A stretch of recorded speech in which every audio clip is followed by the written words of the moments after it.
말이 되게 어려워서 좀 찾아봤는데요.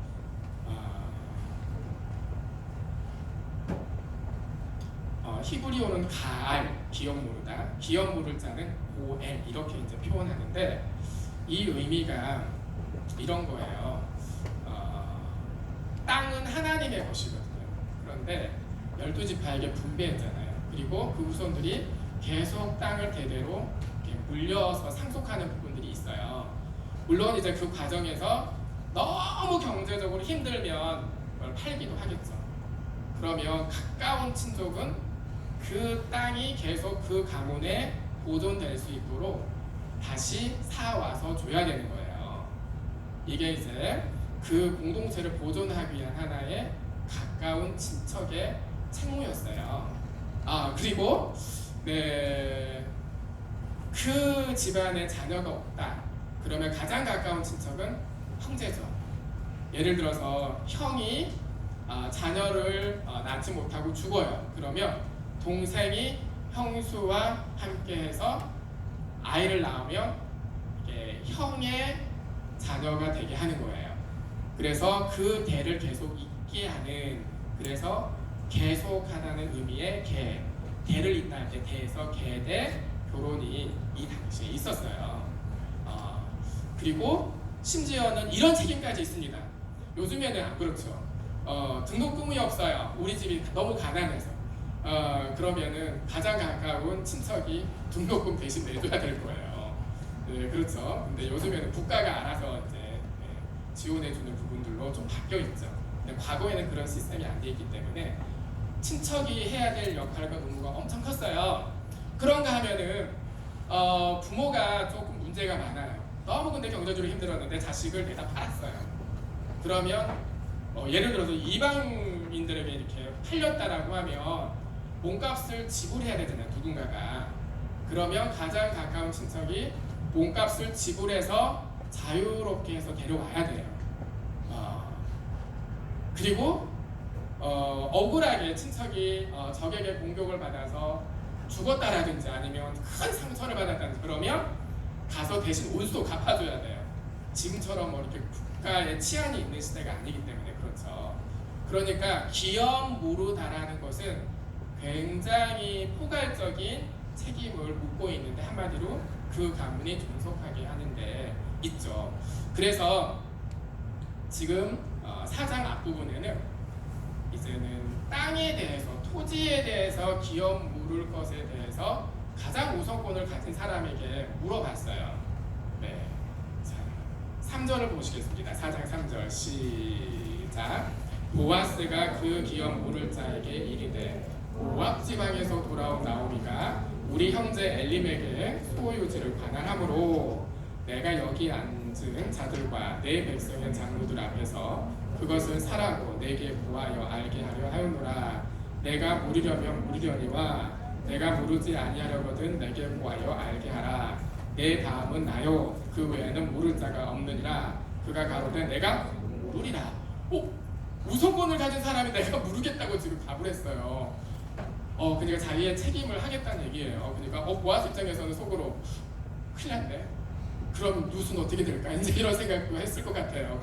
그렇죠? 자, 그런데 여기가 조금 이해가 안 가는 게, 자, 나오미가 엘리멜렉의 소유지를 관할함으로, 그러니까 나오미 앞으로 지금 땅이 있다는 얘기인가? 그러면은 왜 이렇게 이삭을 주워가면서 그렇게 힘들게 살까? 이런 이제 생각도 들기도 해요. 그래서 이 부분은 확정적인 건 아니고 그냥 추정하는 겁니다. 모압 지방으로 이주할 때 굉장히 풍성하게 이주했다고 돼 있어요. 풍족하게, 아주 풍부하게 자산을 가지고 갔어요. 돌아올 때는 빈털터리가 됐다고 얘기를 해요. 그래서 기근이 들었을 때 이거를 판 게 아닌가라는 생각은 들어요. 그런데 토지는 판다 하더라도 산 사람이 완전한 소유를 갖지는 않아요. 그래서 기업 물을 자의 책임 있는 누군가가 그것을 나에게 되팔아라 하면 다시 그걸 팔아야 되고, 원래 그 땅에 대한 어떤 권리가 있는 사람에게 다시 이어주는 부분들이 있어 보입니다. 그래서 그렇게 보면은 그 땅에 대한 원래 임자는 하나님이시고 하나님께서 각각 이제 족속과 그 가문들을 따라서 주어진 그 땅은 가령 이제 50년이 되면 다시 돌려줘야 되거든요. 원주인한테. 그러니까 그 권리는 있는 거예요. 그러나 팔았을 때는 사용할 수는 없는 것으로 보입니다. 자, 그런데 다시 사오는 거야 하겠다. 그리고 그게 뭐 나의 소유가 된다라고 한다면 나에게 크게 손해 날 일은 없다. 이렇게 이제 생각을 하고 기업을 무르겠다. 이렇게 이제 얘기를 한 것으로 보입니다. 그런데 보아스가 한 가지 더 제안을 하죠. 5절을 보면 내가 나오미의 손에서 그 밭을 사는 날에 곧 죽은 자의 아내 모압 여인 룻에게서 사서, 이것도 표현이 어렵죠.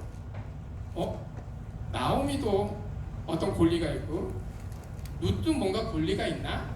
그러니까 그들로부터 뭔가 권리의 일정 부분을 사는 듯한 이제 어떤 표현이 있긴 있어요. 그런데 그들에 있어서 그 죽은 자의 기업을 그 이름으로 잊게 하여야 할지니라. 그러니까 죽은 자의 기업, 엘리멜렉의 이름으로 그 기업을 이제는 잊게 해야 되는 것이죠. 그러면 내가 돈을 지불하고 사들이더라도 그게 내게 안 되고 결국에는 엘리멜렉의 가문에 다시금 이게 귀속이 되는 거예요. 자기 자녀한테는 상속할 수 없는 것이죠.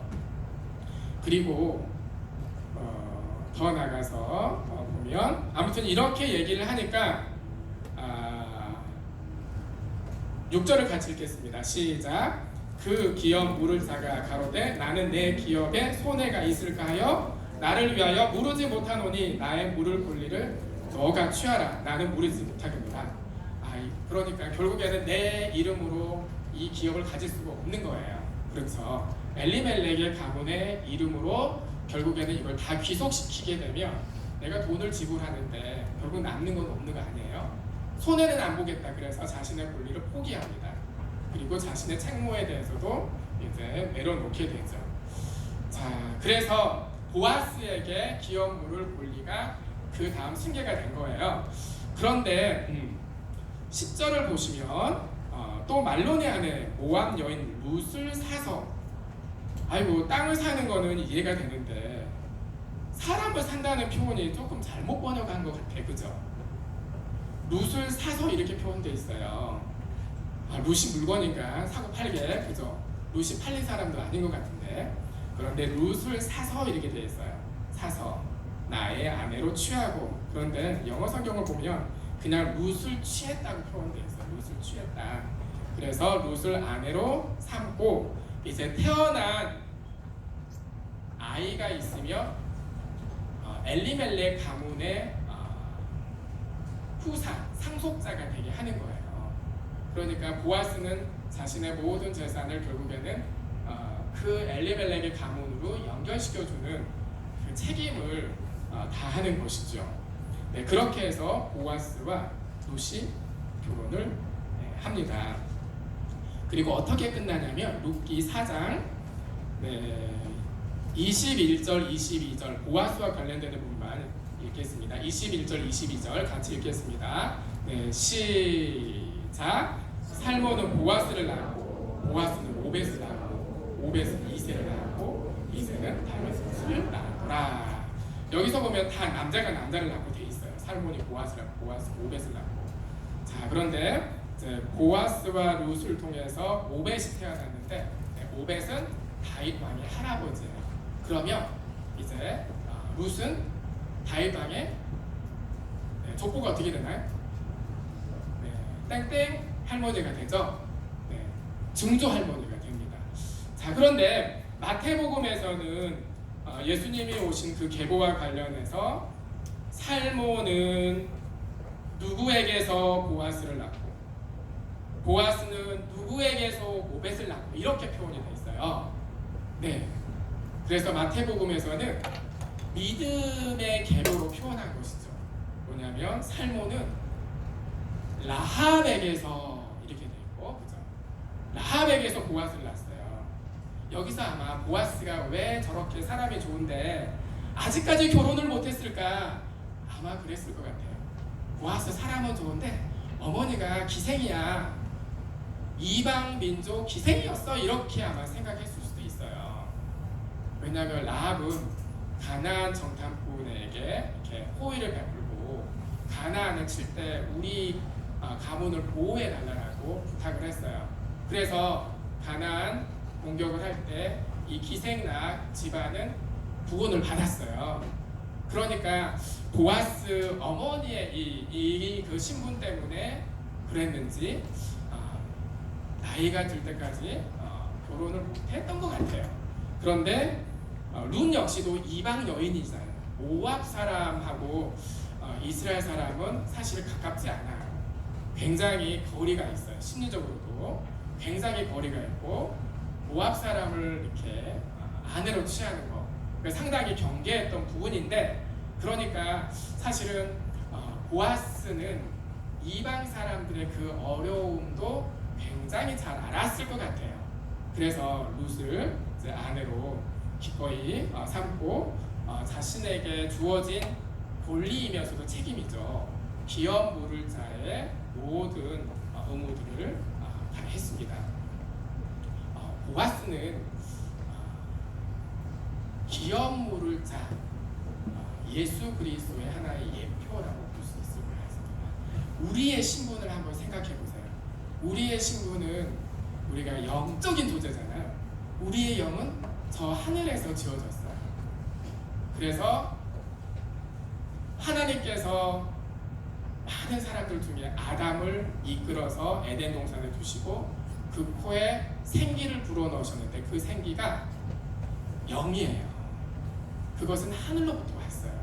그리고 사람이 죽으면 육체는 흙으로 돌아가고 그 신은 주신 하나님께로 가는데, 문제는 죄인된 이 문제를 해결하지 못하면 그 영이 하나님 앞에 심판을 받을 수밖에 없는 것이죠. 그래서 우리는 원래 출처는 하늘 가족이었는데 아담이 범죄한 이후로 영적인 존재는 하나님으로부터 단절이 되어버렸어요. 그리고 마귀의 종노릇을 하고 있어요. 이 땅에서 우리가 아무리 수양을 하고 영원히 남는 무엇인가를 쌓으려고 하더라도 하나님 앞에서는 하나도 인정될 수가 없습니다. 그런데 하늘의 후사인, 만유의 후사인 예수께서 기업 물을 자의 의무를 다 하신 것이다 라고 볼 수 있을 것 같아요. 그래서 우리가 마귀의 종으로 팔려 있잖아요. 그러니까 그 핏값으로 죽음을 맛보시면서 사 오신 거예요. 그래서 우리를 자유케 하신 거예요. 그런가 하면 우리에게 어떤 온수진 어떤 사건들이 있을 때 하나님께 구하잖아요. 그러면 그 부분도 그 원한을 다 해소시키는 것도 기업 물을 자의 책임 속에 있었어요. 당연히 예수께서 예수 이름을 의지하는 그 모든 기도와 그 원하는 바들을 다 아시고 주님의 때 주님의 방법으로 다 이루시는 것도 그 전통 속에 다 들어가 있는 것이죠. 그런가 하면 기업 물을 자에서 기업은 보통 토지로부터 생각이 되는데 그것은 하나님으로부터 주어진 것이고, 그런데 이스라엘이 토지를 다 잃어버렸던 때가 있잖아요. 바벨론 포로 생각을 하게 되면 그때에는 하나님이 우리의 기업이다 이렇게 표현되어 있어요. 신약으로 넘어오게 되면 하나님의 말씀을 약속으로 받는 자가 기업을 받는 자다라고 표현되어 있습니다. 그래서 이 땅에서 우리가 예수 이름을 의지하고 하나님의 말씀을 의지해서 그 말씀대로 살았던 모든 시간, 행했던 모든 것들, 그리고 그 말씀을 의지해서 기도했던 것들, 이러한 것들은 저 하늘로 옮겨질 수가 있는 것이죠. 그래서 저 하늘에 영원한 우리의 기업이 있도록 길을 예수께서 열어주셨다는 거예요. 그러니까 저 하늘에 우리가 보물을 쌓아두는 것이 가능하지가 않은 일이에요. 원래 그건 할 수가 없는 거예요. 이 세상에 속한 모든 것은 하나님과 상관없는 것이고 우리 자신 또한 하나님의 심판을 피할 수가 없는 거예요. 귀신이 아무리 예수 앞에 당신은 지극히 거룩한 자, 하나님의 아들이십니다 라고 고백을 해도 그 귀신은 그 존재 자체가 예수의 피로 거룩함을 입지 못한 상태이기 때문에 하나님과 상관없는 자인 거예요. 그러니까 우리가 하나님과 상관이 있으려면 예수의 그 보혈로 우리가 영이 깨끗하게 돼야 돼요.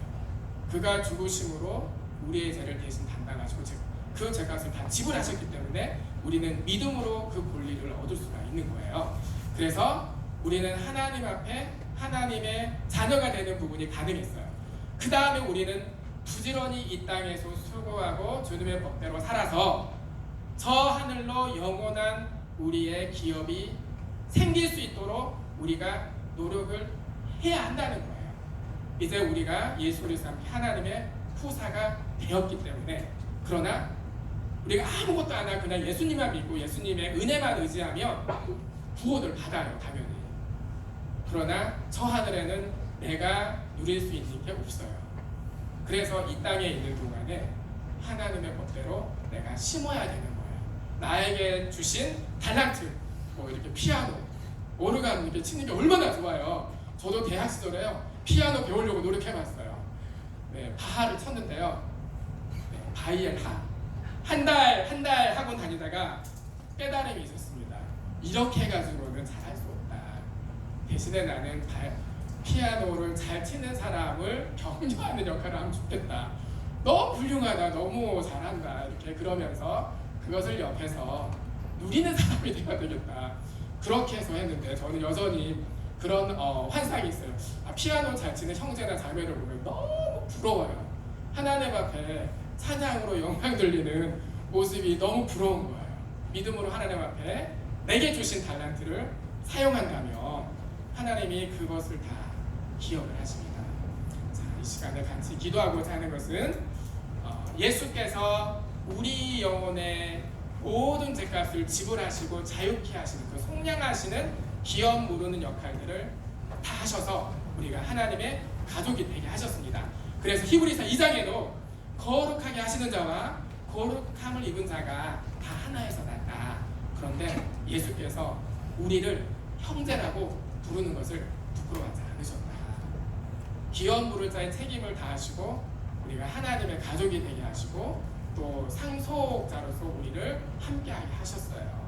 그래서 우리는 성령으로 말미암아 그리스도와 함께한 후사가 되었다. 그렇기 때문에 그리스도가 이 땅에서 고난을 당한 것처럼 우리도 저 하늘의 영광을 누리기 위해서는 마땅히 우리에게 주어진 짐을 짊어져야 된다. 그 짐은 각각에게 다른 방식으로 하나님께서 주십니다. 그리고 우리 모임에서 이것은 우리 같이 하자라고 하는 부분들은 있어요. 그래서 이 헌신의 기간을 우리가 믿음으로 하나님 앞에 상달시켜드리면 참 좋겠습니다. 그래서 믿음으로 기도하고 또 말씀을 의지해서 그 말씀을 내가 받고자 하고 인내의 그 말씀을 내가 받아서 이 말씀이 이루어지도록 1년, 5년, 10년 기도하고 그 말씀을 붙잡고 행하면 그것이 나에게 이루어져요. 그래서 영원한 나의 기업이 됩니다. 물질을 저 하늘에 가져가나요? 저 하늘에 가져가서 우리가 생각하는 원화를 쓸 수 있나요? 아니면 달러를 저 하늘에 쓸 수 있나요? 쓸 수가 없어요. 이 땅에 있는 재물을 가지고 믿음으로 심어야 돼요.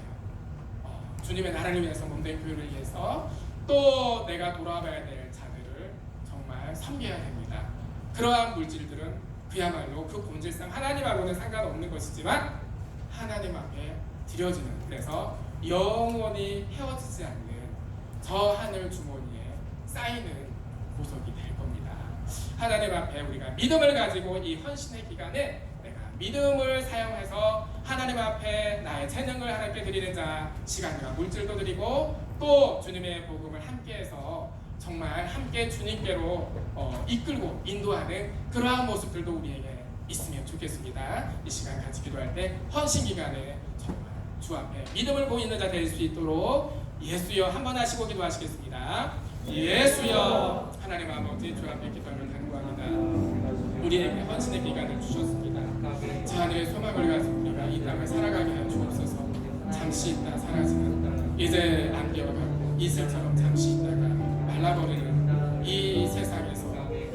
결혼의 시점에서 비하면 잠깐이다 사라지는 먼지와 같은 우리 인생이지만 하나님이 기억하시는 시간을 살 수 있도록 하나님 우리에게 믿음을 더해 주시옵소서. 우리에게 주신 재능도, 우리에게 주신 달란트도, 우리에게 주신 모든 상황들을 주 앞에 믿음으로 사용하게 도와 주시옵소서. 하나님 아버지 이 헌신의 기간에 아버지 믿음으로 주 앞에 나아가는 복된 우리의 신령이 되기를 원합니다. 하나님 우리의 모든 믿음의 행위와 봉사 섬김을 받아 주시옵소서. 예수 이름으로 기도합니다. 네, 찬송가 346장 조금 빠르게 우리 믿음을 실어서 하나님께 올려드리도록 하겠습니다. 찬송가 346장입니다.